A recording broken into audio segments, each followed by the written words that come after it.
السلام عليكم، مرحبا بكم في وصفة جديدة. اليوم راح نشارك معكم وصفة الكروكي. وش من كروكي واحد الكروكي ما شاء الله. هذه من أروع الوصفات اللي جربتهم، واحد الطراوة وواحد البنة.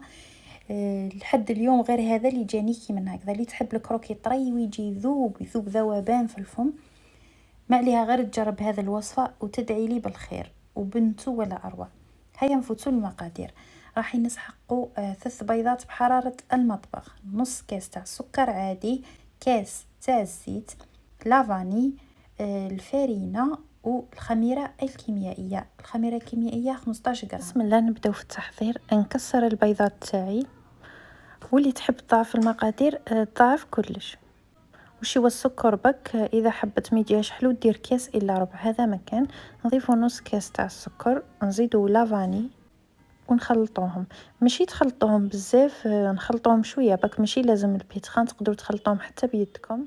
بعد ما خلطهم مون با دقيقه جبت الزيت ونضيفوه بالتدريج، كما قلت لكم كاس تاع الزيت نضيفوه بالتدريج ونخلطوه.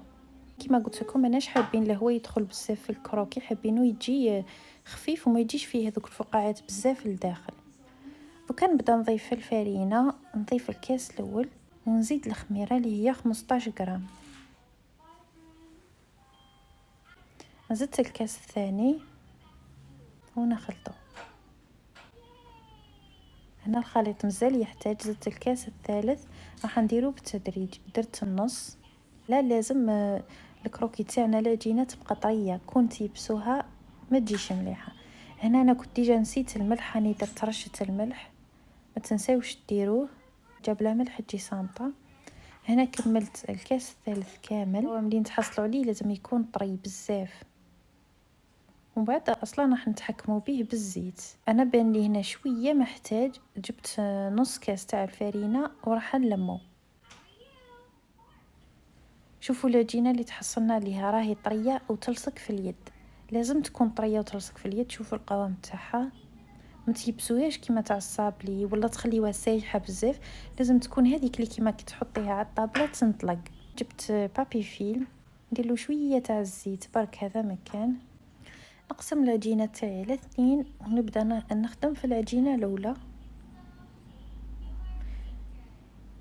ونفتحها بهذا الشكل. هنا افتحوها بسمك يكون رقيق، وندهنها لداخل بالكونفيتور. هذا اللقطه هي راح تخلي الكروكي تاعك يجي يذوب واحد البنه ولا اروع. انا جبت نواه كوكو، تقدروا تستغنوا على هذه المرحله هذه باش واحد تمد واحد الذوق رائع. ونبدا ندور فيه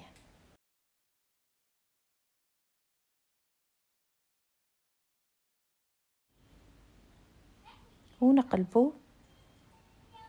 هنا كيما قلت لكم العجينه طريه بزاف، نديرها فوق بابي كويسون، ما دهنت ولا بزيت لا والو. وميم كي ديروها فوق البلا ما تدهنوش بالزيت، سينو راح تزيد تنطلق الحبه وتولي كبيره بزاف، خليوها ناشفه. هنا فتحت بوله دوزيام ورشيتها بالكاكاو لداخل.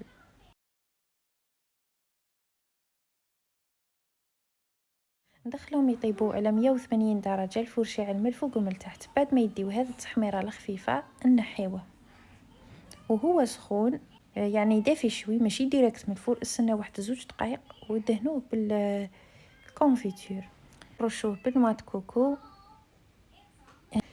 اما اللي في وسطها كاكاو، كانت عندي شويه شيكولا فضلت لي من الكلاصاج، درت به واحد الكاطو وليت قلت نستعملها، ذوبتها وزدت لها كاوكاو مرحي. هنايا ندخلهم شويه الفريجدير باش يحكموا رواحهم. اللي تحبوا تخليها تنشف وحدها تنشف وحدها، اصلا نهار البرد. بعد ما بردوا وشيكولا حكمت روحها، نجي نقطعو. كيما راكم تشوفوا الموس راه يدخل بكل سهوله، واحد الطراوه فيه رائعه. هنايا بعد ما قطعته نجي نوريكم كيفاه جا. شوفوا الكروكي تاع الشيكولا كيفاه جا يهبل. والله هذه من احسن الوصفات تاع الكروكي اللي جربتها، تجي تذوب في الفم، تقدري حتى تاكليه وحده ما يجيش هذاك الكروكي ناشف، سورتو مع الحليب طعمه رائع. دوك في الاخر تاع الفيديو نحكم حبه نقسمها معكم بالمغرفه، يعني تشوفوه يجي كيما الكيك. انا بزاف يعجبني الكروكي كي يعود طري. وكل مره كيفاه ندير، مرات نديرو ذاك لي قرمش، مرات ندير طري شويه الطري يعجبني اكثر. شوفوا هذا تاع ذوق الشوكولا ثاني جا طري بزاف ماهوش ناشف وجا بزاف بنين. جربوا الوصفه ماكمش حتى ندموا، وبسلامه الى وصفه قادمه ان شاء الله.